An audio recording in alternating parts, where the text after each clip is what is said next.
Why is a 35-year-old African leader becoming a global icon while Paris burns with jealousy? This happens when a colonial empire meets an unyielding leader. And you won't believe but, France tried, and failed, to eliminate President Ibrahim Traoré a staggering 18 times. Burkina Faso, led by its fearless young president, has dared to challenge centuries of French dominance, and the consequences are shaking the world. But how did Traoré save his position and his life? Let's find out.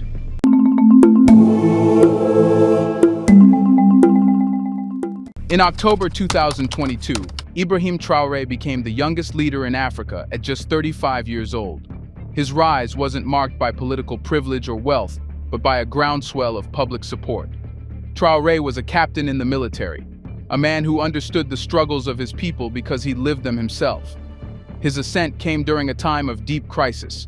Insurgency was rampant, poverty was suffocating, and the people had lost faith in their leaders.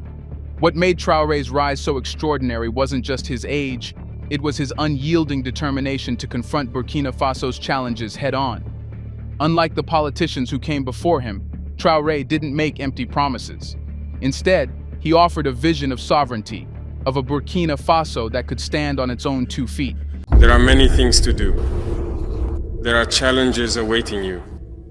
Don't focus on your age. Don't just see that ambition may not be as high as you imagine, but you must aim very far. But Traoré didn't stop at words. From the moment he took office, he began dismantling the systems of exploitation that had kept his country in the shadow of its former colonizer, France. His speeches, often raw and unpolished, resonated deeply with the people because they were authentic. Traoré wasn't just a leader, he was one of them. A man who understood the pain of seeing his nation's wealth benefit others while his people suffered. When the last soldiers left Burkina Faso, we understood. What was it about? The impacts immediately followed. But what she had forgotten, it's that the people of Burkina Faso had understood our message and had committed themselves to the same path as the world.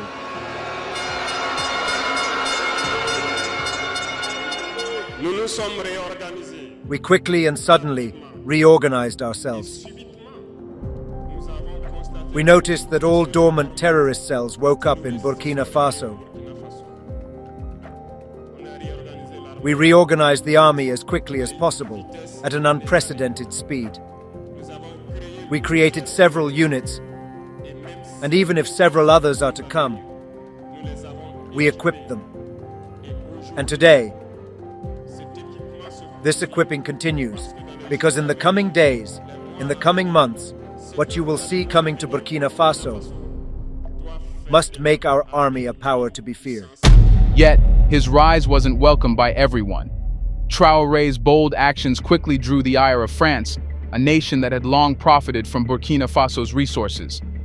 But what exactly made Traoré such a threat to Paris? To understand France's animosity toward Traoré, you need to look beneath the surface. Literally, Burkina Faso is one of the largest gold producers in Africa, and for decades, much of that wealth flowed to France.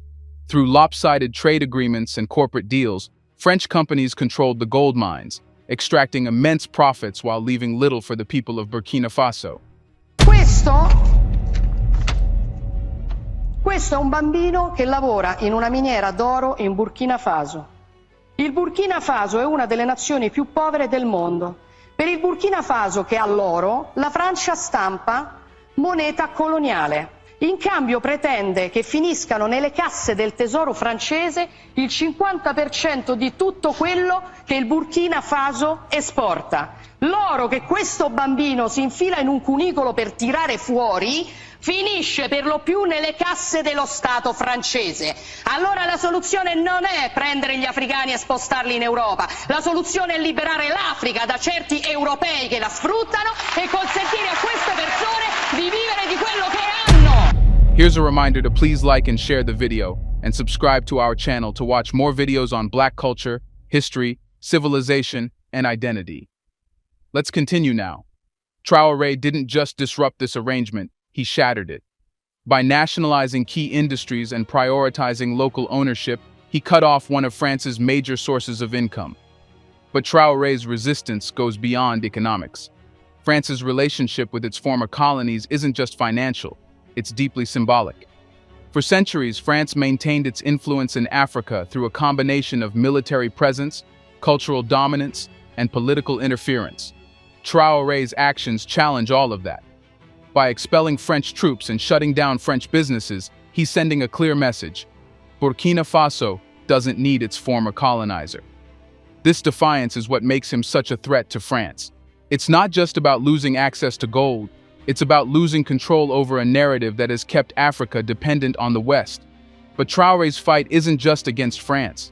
It's a fight for his people, and it's a fight that requires bold, unprecedented action. Shifting focus to Burkina Faso in West Africa. The country's military leader, Ibrahim Traoré, has leveled strong accusations against France. Traoré says France is destabilizing Burkina Faso with support from West African nations Benin and Ivory Coast. Traoré said that France has set up 2 secret military bases in Benin that are directed against Burkina Faso. He claimed that these bases are a center of operations for the terrorists who regularly strike Burkina Faso. Now, French military has reacted by denying the accusations. The military refused the existence of military bases in Benin. West African states, Mali, Burkina Faso, and Niger are transitioning to military coups, have turned away from the traditional Western allies. Meanwhile, the military-ruled nations have built closer ties with Russia. How has Burkina Faso, a nation with limited resources, managed to stand up to such a powerful adversary? When Traoré took office, he wasted no time making his intentions clear. One of his first acts as president was to expel French military bases from Burkina Faso. This wasn't just a symbolic move, it was a strategic one. For years, French troops had operated in the region under the pretext of fighting insurgency. However, many in Burkina Faso believed that these bases were more about maintaining French influence than providing security. Traoré's decision to remove these bases was met with widespread support from the public. It wasn't just an act of defiance, it was a reclaiming of sovereignty. But Traoré didn't stop there. He turned his attention to French businesses, many of which had operated in Burkina Faso with little regard for local labor rights or environmental impact. By pushing these companies out, Traoré began the process of reclaiming his nation's economy. Perhaps his most radical move, however, was cultural. Traoré declared that French would no longer be an official language of Burkina Faso. Instead, he prioritized indigenous languages, signaling a break from the colonial legacy that had long overshadowed the nation's identity. These actions weren't without consequences. France responded with economic pressure and diplomatic isolation. But Traoré's boldness inspired his people, uniting them in a way that few leaders have managed before. This unity, however, came at a cost. Traoré's defiance made him a target, not just politically, but physically. 18 assassination attempts. Let that number sink in. It's not just a statistic. It's a chilling reminder of the stakes Traoré is facing and the lengths his adversaries are willing to go. Each attempt is a testament to the fear he's instilled in those who have long exploited Burkina Faso. A fear not just of the man, but of the movement he represents. The sheer number of these attempts is staggering. This isn't a leader dodging a stray attack here and there. It's a systematic effort to erase him. But why so many? Traoré's defiance isn't just an inconvenience to the powers that be. It's an existential threat to a global system built on inequality. His leadership symbolizes the possibility of change, and that terrifies those who have benefited from the status quo for generations. Every failed attempt on Traoré's life is more than a personal triumph. It's a symbolic victory. Each time he survives, the message to the world is clear. Burkina Faso will not be silenced, no matter the cost. This defiance emboldens not only Traoré, but also the people of Burkina Faso, who see his resilience as a reflection of their strength and determination. The threats against him aren't isolated incidents. They come from all sides. Foreign powers looking to maintain control, internal dissidents afraid of losing influence, and even rogue elements within their own country, seeking chaos to serve their agendas. Pas As a young man, I cannot be at the top of the state and maybe want to find myself under mangroves eating rusumbala like the others. That is to say, to accept to forget your youth, to accept to forget your life, and to devote yourself entirely to your country. One of the risks is this situation that we are living, destabilization. Because if you want to straighten the boat in such a country, inevitably you have to survive. And by surviving to straighten the boat, you create internal and external enemies. So we have to face this situation of destabilization, of murder, and of everything. These attacks are not haphazard. They are calculated and coordinated, relentless in their frequency, and ruthless in their intent. Yet Traoré refuses to back down. His response to these attempts isn't one of fear or retreat. It's a deepened resolve to fight harder. For Traoré, survival is only part of the battle. He isn't just focused on protecting himself, he's focused on securing a future for his country that transcends his lifetime. Every plot against him becomes fuel for his mission, strengthening his commitment to a vision that will outlast him. It's this unwavering focus that makes Traoré unique. While many leaders under such immense pressure might turn inward, focusing solely on self-preservation, Traoré has kept his sights on the bigger picture, building a legacy of sovereignty, unity, and progress for Burkina Faso. This is where projects like the Renaissance City come into play, not as a distraction from the threats he faces, but as a testament to his belief that true leadership is about creation, not just survival. Traoré's survival is remarkable, but his ability to thrive in the face of constant danger is what truly sets him apart. His resilience isn't just inspiring, it's revolutionary, sending a powerful message to both his supporters and his enemies. No matter the odds, Burkina Faso's fight for independence cannot be stopped. Now let's talk about the Renaissance City and why it matters. Imagine a city built not as a monument to foreign aid, but as a defiant answer to centuries of exploitation. That's the Renaissance City, a sprawling urban center designed not just to showcase Burkina Faso's potential, but to send a message. Ibrahim Traoré isn't backing down. Every blueprint, every brick, and every inch of road in the Renaissance City is a direct response to France's relentless attempts to undermine Traoré's leadership. Traoré counters with bold, tangible progress for every assassination plot, economic threat, and attempt to destabilize Burkina Faso. The Renaissance City isn't just a city, it's a declaration of resilience, a living testament to the nation's refusal to be silenced or controlled. This isn't just about infrastructure, it's about rewriting the story. For too long, the narrative has been that Africa's progress depends on Western intervention. Traoré is shattering that illusion. The Renaissance City embodies a break from the dependency model, proving that Burkina Faso and Africa can succeed on its terms. Every building that rises, every industry that flourishes within this city is a symbol of independence and ingenuity.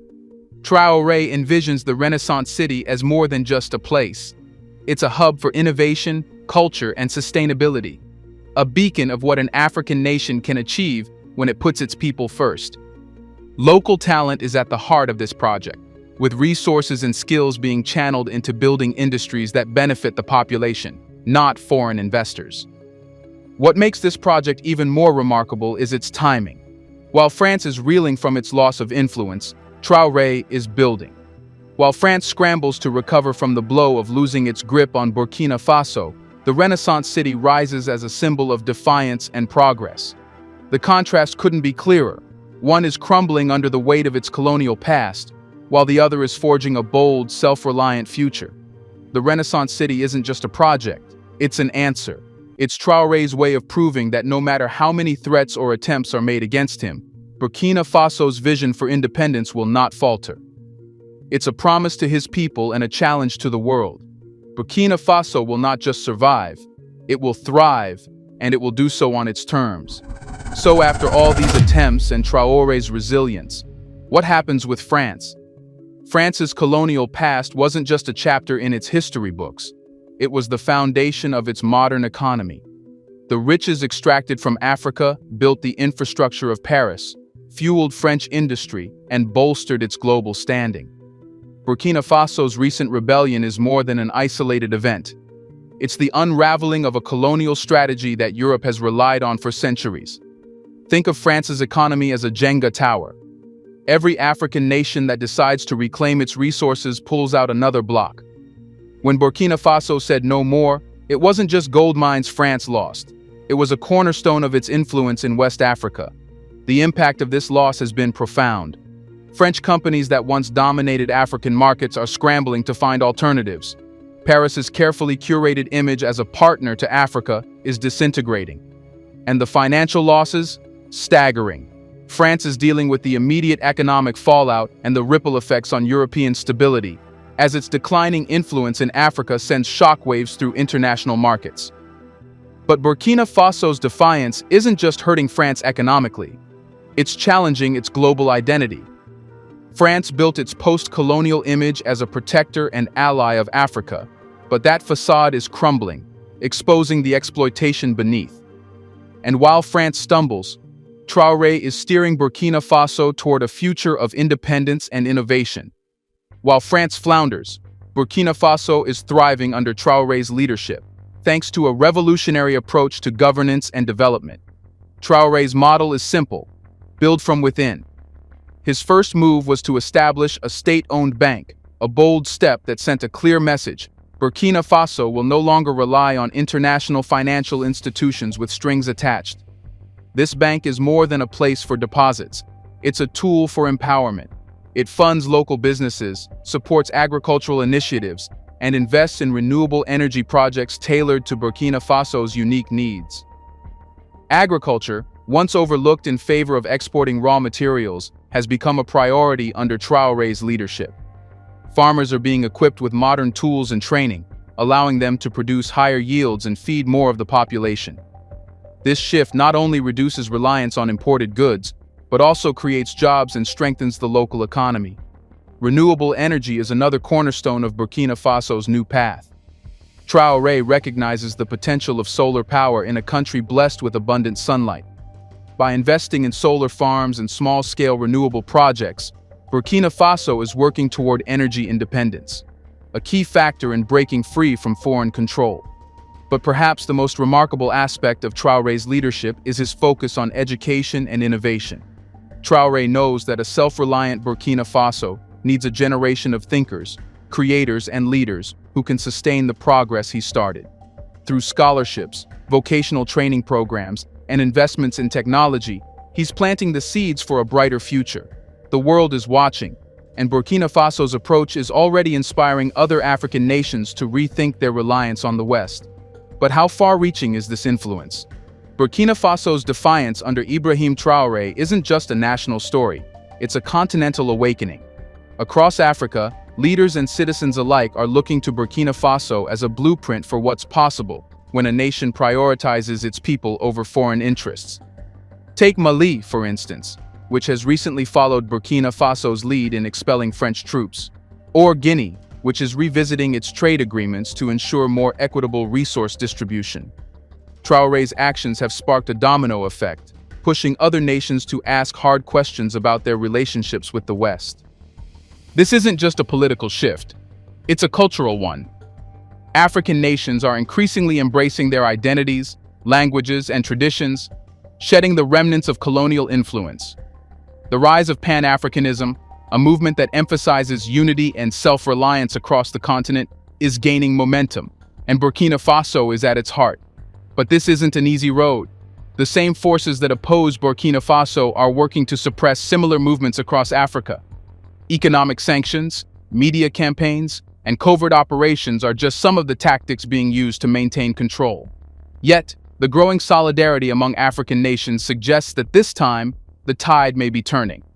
As more countries rally behind the idea of an Africa united in sovereignty and purpose, the question arises: how can this momentum be sustained? And how can leaders like Traoré stay safe in such a volatile climate? Every revolution comes with risks, and Traoré's is no exception.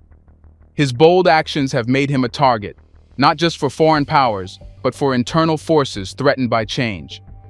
Burkina Faso's fight for independence has drawn global attention, and with that attention comes danger. The assassination attempts Traoré has survived are a stark reminder of the stakes. But beyond the physical threats lies a more insidious danger: the risk of betrayal from within. Historically, many African leaders who attempted to challenge the status quo were undermined not by external forces but by internal divisions. Traoré's greatest strength and his greatest vulnerability is his connection to the people. While this grassroots support has been his shield, it also places him in constant danger. He moves carefully, relying on a trusted inner circle and a growing network of allies across Africa. But the risks aren't just personal. Burkina Faso itself is under constant threat of economic retaliation, diplomatic isolation, and even military intervention. Traoré's leadership will be tested not only by his ability to survive, but also by his ability to protect his nation from these external pressures. Yet for every threat Traoré faces, he gains new supporters. His resilience is inspiring a generation of Africans to believe in a future free from exploitation. And while his journey is far from over, it's clear that Burkina Faso is leading the charge into a new era. Burkina Faso's story under Ibrahim Traoré is about more than one nation's fight for independence. It's about the start of something much larger. Across the continent, nations are beginning to recognize their collective strength and the power of unity. The decline of Western influence in Africa isn't just a political shift, it's a rewriting of history. For centuries, Africa was seen as a resource to be exploited. Now it's emerging as a force to be reckoned with. A continent filled with potential, creativity, and resilience. Traoré's leadership symbolizes this transformation. His actions have shown that it's possible to challenge the world's most powerful nations and succeed. But he's also laid the groundwork for what comes next: an Africa that is self-reliant, united, and unapologetically proud. As Burkina Faso continues to build its future, the rest of Africa watches with anticipation. The question isn't whether Africa can rise, it's how far it will go. And as Traoré leads the way, one thing is clear: this is just the beginning. Do you think assassination attempts can stop Traoré? What will happen when France fails? Let us know in the comments section. Should they stop poking their nose already? Do you want to watch more videos like this one? If so, subscribe to our channel and press the bell icon next to it. We have decided to bring videos on something nobody talks about: the Black culture, civilization, history, and evidence about how glorious Blacks have been. Thanks for watching, and until the next video, stay tuned.